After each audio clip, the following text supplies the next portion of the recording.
Namo Sang Hyang Adibudaya, Namo Buddhaya. Kembali pada kesempatan yang berbahagia ini, saya akan melanjutkan penjelasan atau dhamma dari video yang lalu, yaitu tentang manfaat mengembangkan metta. Bagian kedua yang akan saya bahas pada kesempatan ini. Semoga umat Buddha dimanapun bisa memahaminya. Manfaat yang berikutnya atau yang kelima, seseorang yang fangsen atau melepaskan satwa di habitatnya, yaitu segala keinginan yang baik dan benar mudah terrealisasi atau terwujud atau menjadi kenyataan dengan didasari karma-karma baik yang kita lakukan melalui tindakan nyata, yaitu mengembangkan welas asih dan cinta kasih kepada makhluk hidup, lebih-lebih makhluk hidup yang kita kasihi, yang kita pedulikan adalah makhluk hidup dalam keadaan terancam jiwanya atau nyawanya. Satu kebaikan yang sangat besar, yaitu menyebabkan hal yang baik akan datang kepada kita, hal-hal yang benar akan mudah terwujud dalam kehidupan ini. Dengan didasari kebaikan-kebaikan pengembangan batin maupun mengembangkan pikiran yang penuh welas asih dan cinta kasih, membawa kebaikan bagi kita. Kemudian yang keenam, manfaat dari fangsen atau melepas satwa, mudah menemukan solusi penyelesaian dalam menghadapi berbagai masalah. Solusi-solusi yang diperlukan akan membawa jalan keluar bagi permasalahan-permasalahan yang sedang kita hadapi. Kebuntuan hidup, kebuntuan atau tidak menemukan jalan keluar adalah sesuatu yang membawa kepengapan dalam hidup, yang membawa beban penderitaan pikiran, sehingga sangatlah penting sekali kita mempunyai solusi, dan solusi itu bisa kita dapatkan dengan salah satunya melakukan kebaikan, yaitu mengembangkan welas asih dan cinta kasih melalui fangsen. Kemudian manfaat berikutnya atau yang ketujuh, yaitu menjalani kehidupan tentram dan menyenangkan.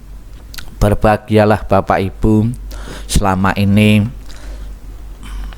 bagi mereka yang betul-betul mempraktikkan ajaran Sang Buddha, yaitu welas asih dan cinta kasih, bisa menjalani kehidupan yang tentram bersama keluarga, bersama lingkungan sekitarnya dan sekitarnya.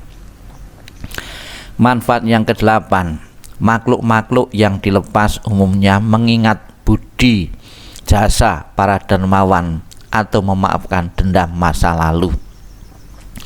Manfaat yang kesembilan, kebaikan ini selaras dengan nurani para dewa, serasi dengan cinta kasih ajaran Buddha. Semua makhluk suci memuji dan bergembira atas kebaikan. 10. Bila dilakukan rutin pelepasan hewan yang dilandasi cinta kasih, kelak akan dilahirkan di alam surga dewa, atau bila memiliki tekad dan sering memuliakan nama Buddha, maka dapat dilahirkan di surga Buddha. Bagaimana agar kegiatan fangsen itu berguna, bermanfaat, dan kegiatan yang dilakukan itu sempurna? Ada beberapa syarat yang harus kita penuhi agar kegiatan fangsen itu betul-betul tepat sasaran dan membawa kesempurnaan di dalam melatih welas asih dan cinta kasih. Yang pertama, makhluk hidup yang difangsen bukan dibeli dari orang yang sama. Dengan dibeli orang yang sama, orang tersebut akan sengaja menyediakan, akan menangkap ikan, akan menangkap burung yang sengaja dipakai, dijual belikan untuk fangsen. Yang kedua, makhluk yang sama. Demikian pula makhluk yang sama ini bisa menyebabkan penjual akan sengaja menyiapkan sejenis burung-burung atau ikan-ikan tertentu karena laku dijual belikan. Kemudian yang ketiga, dibeli dari tempat yang sama. Orang juga akan mengingat bahwa orang sengaja untuk menyediakan, untuk menjual belikan di tempat tertentu, di pasar tertentu, karena pasti laku dibeli oleh orang banyak. Waktu yang sama, ya. Yang keempat, kemudian Bapak Ibu sekalian yang saya hormati, ada beberapa ajaran Sang Buddha tentang praktek metta yang juga harus diketahui oleh segenap umat Buddha. Yang pertama, ia melakukan cinta kasih terhadap dirinya sendiri dan makhluk lain. Kembangkan terhadap diri sendiri, keluarga, sahabat, lawan, ataupun makhluk lain secara sama rata. Tidak ada perbedaan bagi mereka yang sudah mempunyai welas asih dan cinta kasih yang universal antara keluarga, sahabat, lawan, maupun makhluk-makhluk lain, baik yang dikenal maupun yang tidak. Yang kedua, dengan melakukan metta, dirinya dan makhluk lain tidak menderita, sama-sama mendapatkan manfaat, sama-sama mendapatkan faedah untuk kebaikan dirinya dan juga kebaikan orang lain. Yang ketiga, dengan melakukan metta atau cinta kasih, dirinya dan makhluk lain mendapatkan manfaat. Kita ambilkan contoh, misalnya saja donor darah. Jika seseorang rutin melakukan donor darah, maka kesehatan akan terjamin. Demikian pula memberi manfaat bagi orang lain, bagi mereka yang kurang darah. Darah tersebut bisa digunakan oleh pasien-pasien atau orang lain yang memerlukan darah. Yang keempat, dapat melakukan metta dirinya sendiri, dan dalam melakukan metta dirinya sendiri tidak diliputi kebodohan. Jadi melalui praktek cinta kasih, kita sebenarnya harus didasari dengan kebijaksanaan. Tanpa didasari satu kebijaksanaan, kita akan melakukan welas asih cinta kasih dasari kebodohan-kebodohan. Misalnya saja kita memegang hewan binatang yang berbahaya, maka kita sendiri akan yang terlukai, kita sendiri yang akan menderita. Dicontohkan di saat kita pegang kepiting yang mau difungsen juga harus bijaksana, jangan dipegang pakai tangan langsung. Kemudian juga di saat kita menolong dalam makhluk-makhluk yang terjepit, yang perlu pertolongan, juga jangan sampai justru karena kita menolong justru kita akan menderita. Maka bijaksana. Beberapa pesan moral Sang Buddha yang ditulis dalam kitab suci yang harus diingat oleh umat Buddha.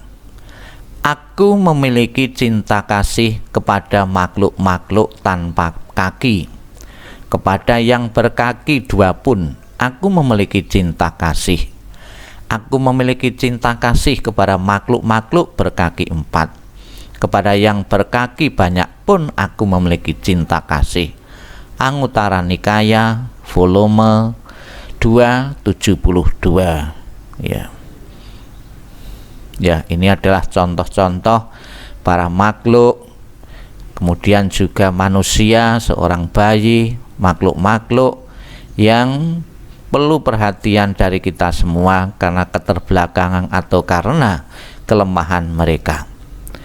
Dalam Theragatha 979 Sang Buddha mengatakan, kembangkanlah pikiran yang penuh cinta kasih, bersikaplah penuh welas asih, dan terlatih dalam sila. Bangkitkan semangatmu, bersikaplah teguh, senantiasa mantap dalam membuat kemajuan. Bila seseorang memiliki pikiran cinta kasih, ia merasa kasihan kepada semua makhluk di dunia yang ada di atas, di bawah, dan di sekelilingnya, tak terbatas dimanapun.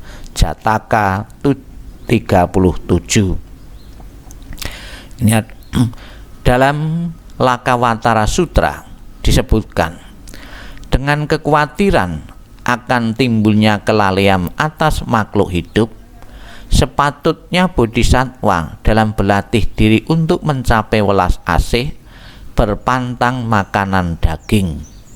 Siswa Sang Buddha tidak boleh dengan sengaja makan daging makhluk hidup, karena kalau ia berbuat demikian, maka ia menghancurkan benih-benih maha welas asih dan sifat kebudaan. Ia menyebabkan orang-orang yang bertemu padanya menghindarinya. Karenanya, semua bodhisattva harus pantang makan daging makhluk apapun, sebab makan daging hewani merupakan sumber dosa-dosa yang tak terhingga. Ditulis dalam Brahmajala Sutra. Bapak Ibu Saudara sekalian dimanapun Bapak Ibu berada, demikianlah uraian tentang welas asih, tentang cinta kasih yang harus dilatih oleh segenap umat Buddha atau siapapun yang berkenan untuk melatih diri menjalankan welas asih ini. Nilai manfaatnya tentunya akan kita dapatkan, dan juga kita mengembangkan welas asih kepada sesama makhluk hidup dimanapun berada. Sabi sata bawantu sukitata, semoga semua makhluk hidup berbahagia dan sejahtera. Sadu, sadu, sadu.